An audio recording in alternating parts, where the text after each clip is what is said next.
Hi everyone, this video will give you some examples on execution of DDL, DML and DCL commands. So now I will be executing it with the SQL command line. So I will provide the connect to connect the user I have created.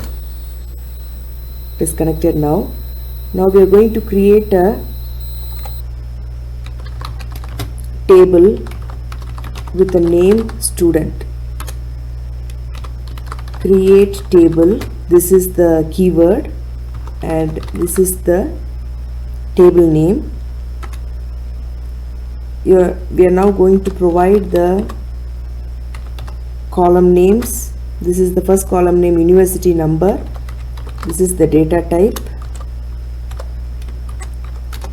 The second one is the name of the student of data type character varchar 2.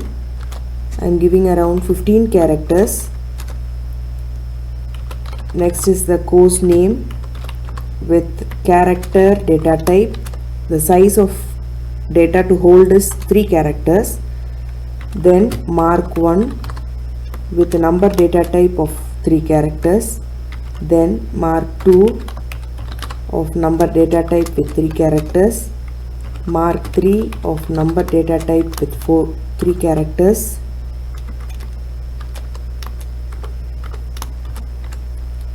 Then total with number data type of 3 characters. So now to avoid this we can look into select star from tab. So we have a table called student which is already existing. So I will now drop the table student where drop table. This is the keyword. Student is the table name. The table is dropped now. Now if we check once, select star from tab, the table is not present there. The one which is showing here as bin is something which is stored in the bin, so need not worry about that. Now the table named student is not present there. So now again I will try creating a table called student.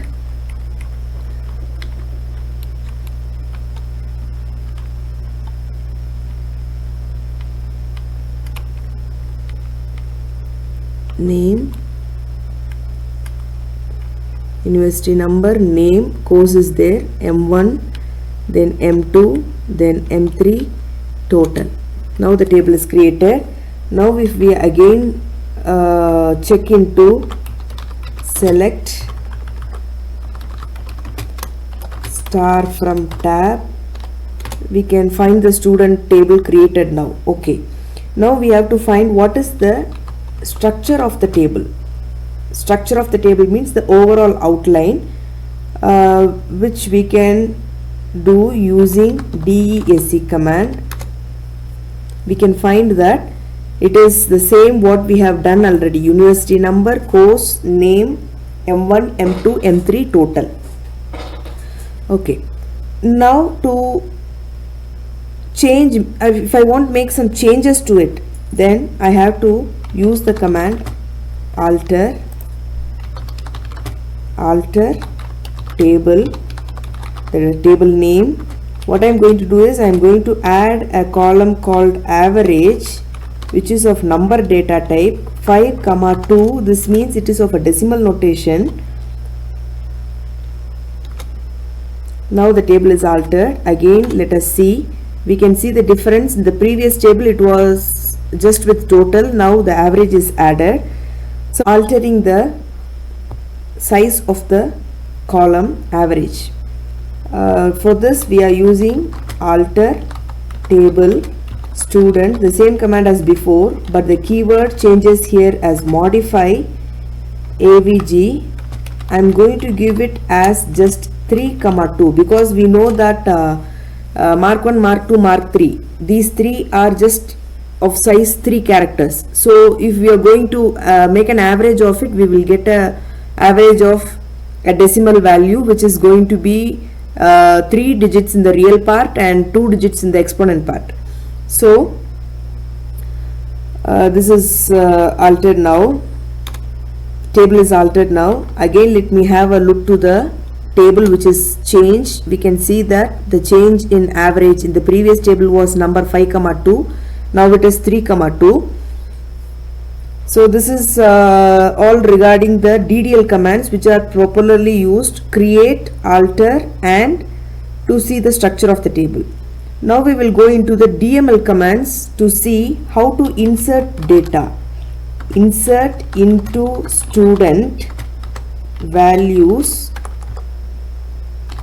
Have one thing always in mind: the order in which you created the table, as you find in the description, you have to provide the values in the same order. If you don't want to provide any value, just leave it as empty or provide some dummy value for it. So now I am giving a value for university number, then it is of a course which is of varchar, character data type. So I have to give it with a single quotes. The course is, for example, I make it as CSE, comma, the name of the student is also a character data type, so I make it as, again with single quotes, I make the name as AAA, comma. Next thing is I have to provide marks for 3 values, marks 90, 80. So I have provided 3 marks.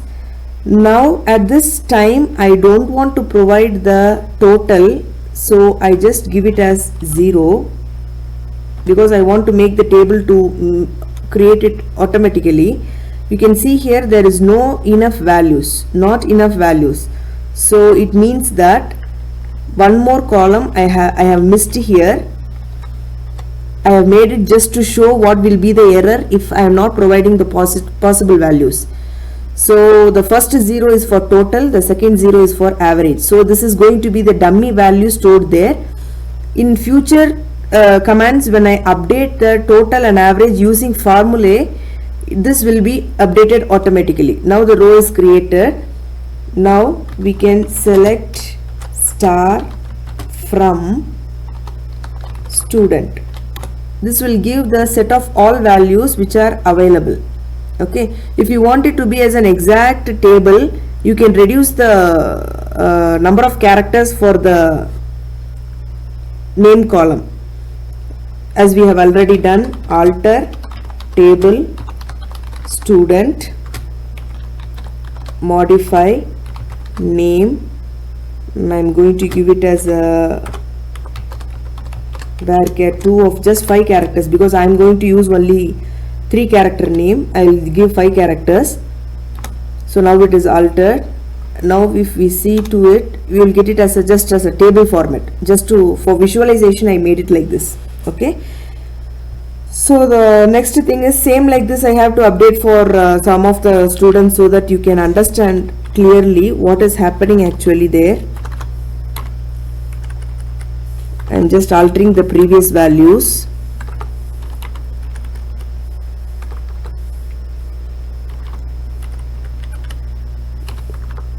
As we have done it only with 3 characters, that is enough for me now. Let it be ECE. The student number will be 222. Now this is also created.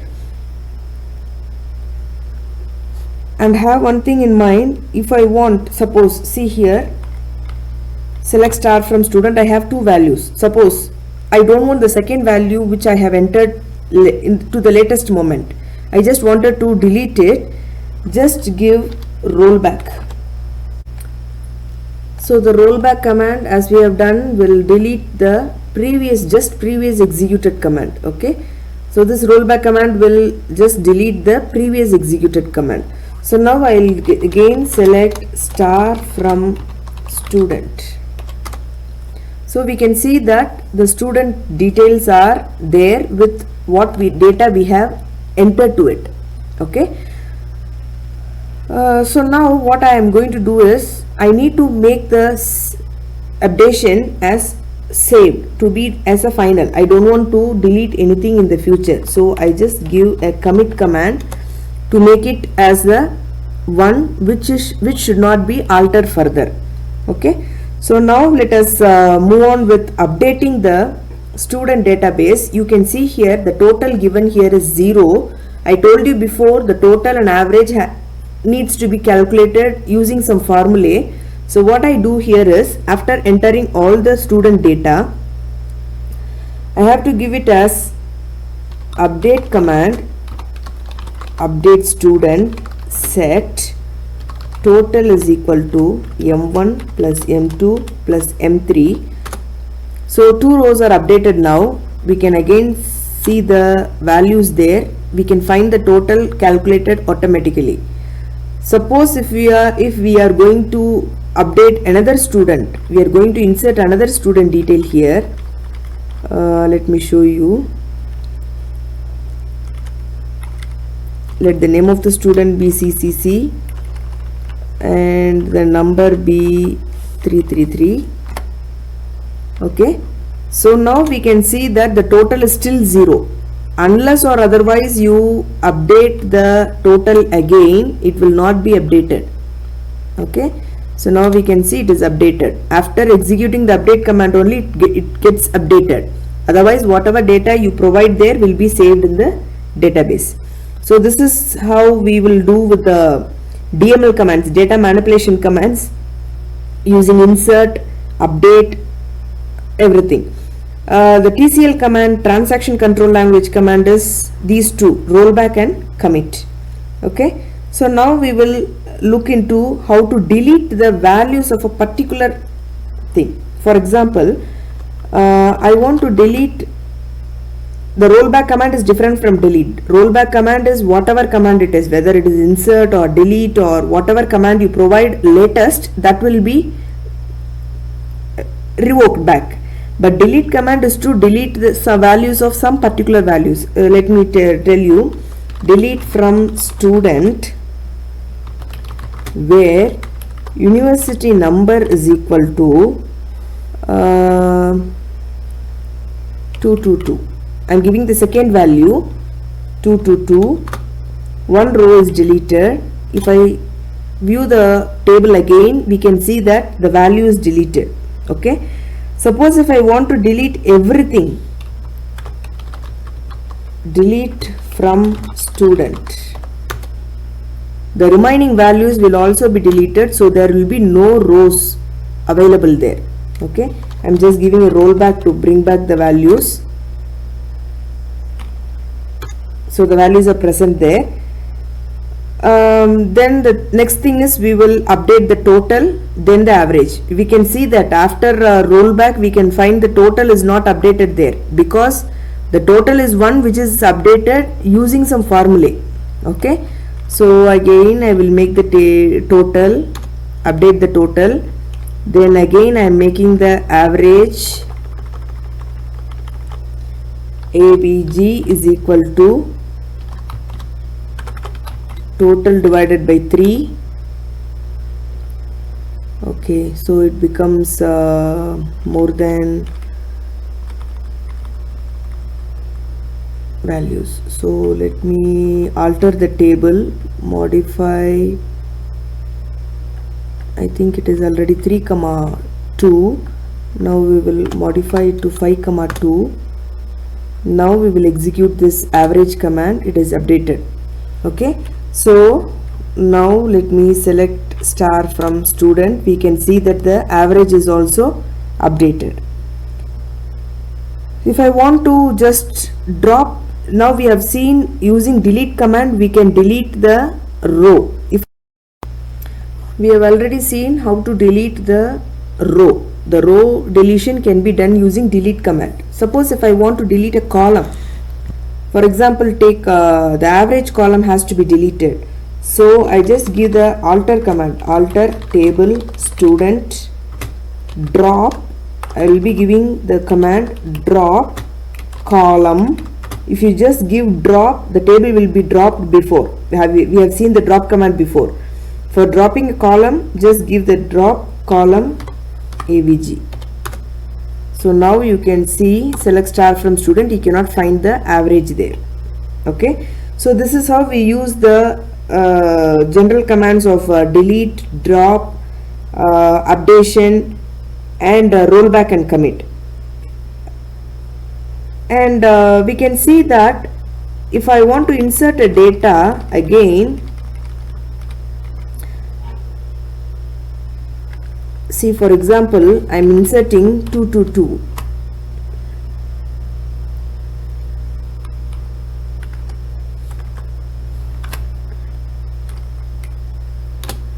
See, you can find here the university number for the student BBB and CCC are 222.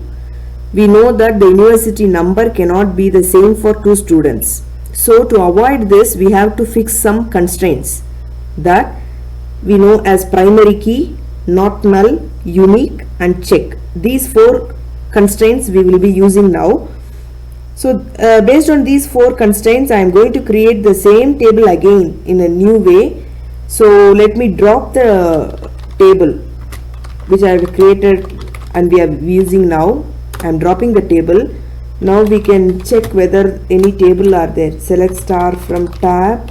Will show you the table. So no tables are available. These are just bin tables. So just don't take care of it. Now I am going to create a table as we have done before with the same columns but with the constraints now. Create table student university number of 9. I told you the university number cannot be repeated. Two students can have the same name but not the same ID. So I'll give it as a primary key. So primary key means it will never be repeated. Name varchar 2 of 50, not null. It should not be null. We have to definitely provide the name. It is a mandatory field. Then ID number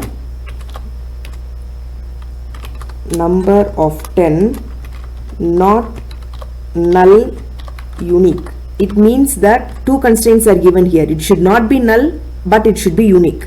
Okay, you should definitely provide a value for it and it should not be, it should be unique.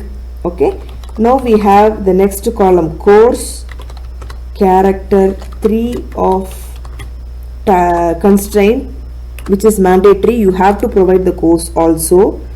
M1 number of 3, not null. Check, we are giving a value that the check must be between 0 and 100. So you can provide the values only between these values. You cannot provide less than 0 or more than 100. Okay, so M3 I am providing again. M3, we will have M2 number of just 3. I didn't give any constraint here. We will go to M3 number of 3, not null. This should also be not null, but here you see here the check constraint is not provided. I told you there are 4 types of constraints we are going to apply here: primary key, not null, unique, and check. Okay,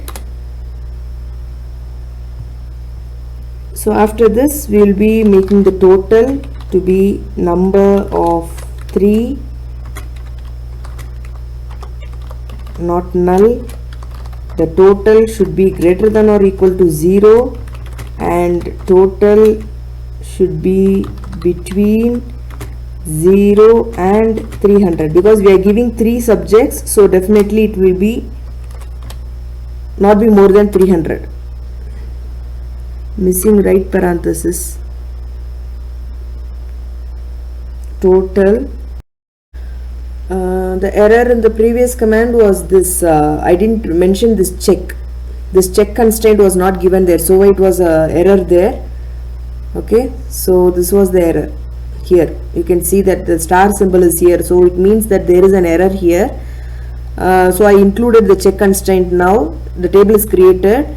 This is the constraints which is given, so the university number should not be null. Let us try these constraints now. Let me insert the values. Insert into student values, the values I provide is 111 comma AAA comma this number is going to be the ID number for the student. So let me make it as, this is a number value, so let me make it as just 1 comma, the next thing is the course, which is going to be as a character, then the marks 1 2 3 marks are given. Then I don't want to give the total by now, so I just provide it as 0. The value is created, so this row is also created. So I will check the values now. Select star from student. So the values are present now. Okay, so now I need to update the total as we have done before. So I just give the commit command to save all the values so that it doesn't change accidentally. Update student, set total is equal to m1 plus m2 plus m3. Okay, now 2 rows are updated. I will select student. You can see that the total is updated now. Actually the problem is this, I have created the table of you can see the characters of name is 50 characters, so why the table is enlarged. So as we know before, we used to modify the table, right? So the table can be modified using alter table student, modify, the name will be as varchar2 of just 5 characters I gave here, so that you can find the table as such, like this. So visibility will be better, right? Okay, fine. So now we will move on to how to drop how to update a value with a particular value that is matching value. So let me show you. Update student set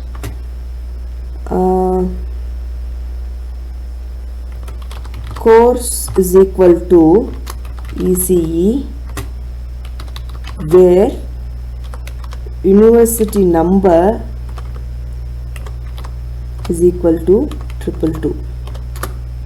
So this row is updated. Now we can check. See here, the value where the university number is 222 is changed to ECE. Okay, so this is how we will update the values based on some conditions. So based on some conditions we are updating. Where the university number is going to be 222, you change the course to be ECE. Okay, so now we will try to change the constraints. We have given here some constraints are provided here. So now we will try to check some constraints which are provided here. We have provided here, we can see that while declaration I have provided the m1 value must be between 0 and 100. So let me look to it now whether it is possible to give a value above 100. Let me insert a value now. So let me make it as 110. This is the 4th value I am giving, so I will give it as TTT 444. Okay. So you can see that it is violated. The check constraint is violated. So definitely it is insisting you to provide a value between 100. Okay, 0 and 100. So now let me try to give a value as 5, and this is your primary key. Okay, so I am giving the previous same value as 444. Again you see here there is a violation, which means that your primary key should not be repeated at all. So let me give it as 555. Now let me show you the values. You can see here the primary constraint is, that is the primary key should not be the same, so that value is also, check is also done here. Okay, so now we will look into the foreign key constraint and primary key constraint. We know that the foreign key is the one which is the primary key of another table. Okay, so if we have two tables like a parent table and a child table, the parent table will be the master table. The parent table will be the master table with the primary key, and the primary key of the child table will be the this provides a foreign key for the child table.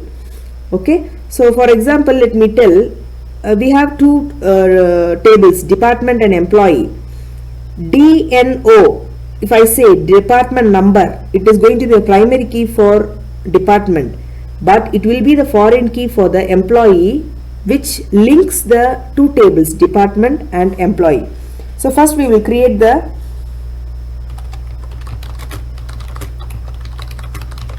parent table, that is also we can say it as master table, or we can say it as just master table. So I am going to create a table. This all we have done before, the same commands we are going to do now. Department, which has the column D number with number 2. This is the primary key, so this should not be repeated again, that is the multiple values should not be provided. Department name varchar 2 of say I just give 5 characters. Not null, I have to definitely provide some value for it. Then I provide the location of it, varchar 2 of I'll give just 5. This should also be not null. Okay, now the table is created. Let me look to the description of the table. TEP.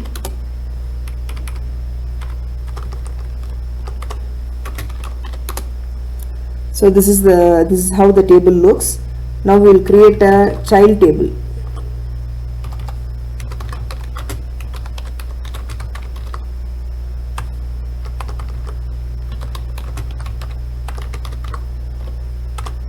Okay, so create table. I'm creating a table employee, EMP number of 3, which is going to be the primary key for this table. Okay, for the child table. Then DNO number of 2, which should not be null. We know that DNO is provided as the primary key in this department. Okay, is provided as a primary key in this department, so we have to use that D number here. Okay, now the next thing is employee name, which is going to be of varchar 2 of, let me have 5 characters,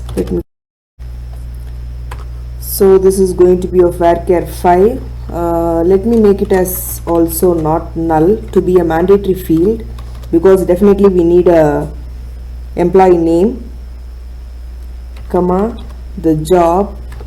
It is going long, so let me make an enter. The job is going to be varchar 2 of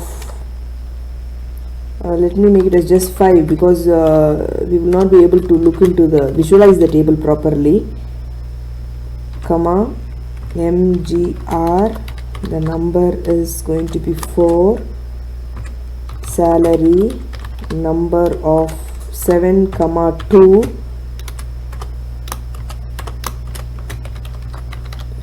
not null, COMM commission, the number is going to be 6, comma 2, comma. Now we are going to mention that this D number is going to be the foreign key there. Okay, so I am mentioning it as foreign key. Which is the foreign key? DNO is the foreign key, from which we are going to take it from the table called department. let me make it down so that we can see it properly. Foreign foreign key of D and O. This is going to be the foreign key now. From which table? References DEP D and O. Can you understand this now? So here we are telling that this foreign key is going to be D number. In this table we have mentioned D number. So the D number is going to be the foreign key. It means it is a primary key of some other table. Which table? Department table. In department table, what is the column name? It is department number. Missing or invalid option. Create table employee, primary key, D number, not null, E name, not null. Sorry, I have missed the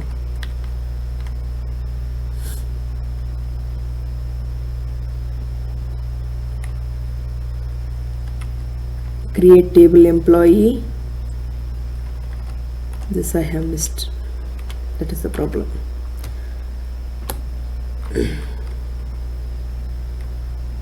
This okay. Some errors which are going to be which are done here are not edited, so that you can have some idea if this error occurs, what may be the issue, and you can rectify it by yourself. Okay, now let me see the description of department and description of employee.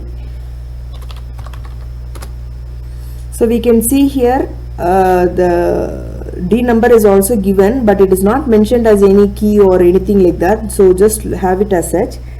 Now we will insert the value. So into department values, I am providing 10 comma let this be accounting department comma the place name is let me have it as P1. Same way I am creating another value. The place name is P2. The department is sale. The department number is 20. I will create another value P3. The department is research. It is 30. Okay, so now select star from DEP. We see all the values here. Now we will insert values into employee table. Insert into employee values. So for employee we have the description here. Employee number should be provided. Then we have to provide the department number. So the department number is 10, 20, 30. So I put it in 10 on a random basis. I am making it. Let it be Ali. Let it be AAA. So here we can see that I have entered two more employee values. So we can see here I have provided a null here. Okay, null in the sense that I don't prefer to give any value for now, but later I may give the value. Okay, so this is how we will provide the null values. If I don't prefer to provide a value for now, I just give it as null. So you can see the values added here does not have any values. For MGR and COMM I have provided all the three to be null, so this is empty. Okay, hope you understand what are the queries which comes under DDL, DML and TCL. Hope you understand what are the queries which comes under DDL, DML and DCL. The SQL queries are just to create a table or to alter the table, or to insert the values, or to update the values. These are the queries what we have seen. In the upcoming videos we will be looking into the functions, triggers, procedures, so advanced concepts of SQL commands. Thank you.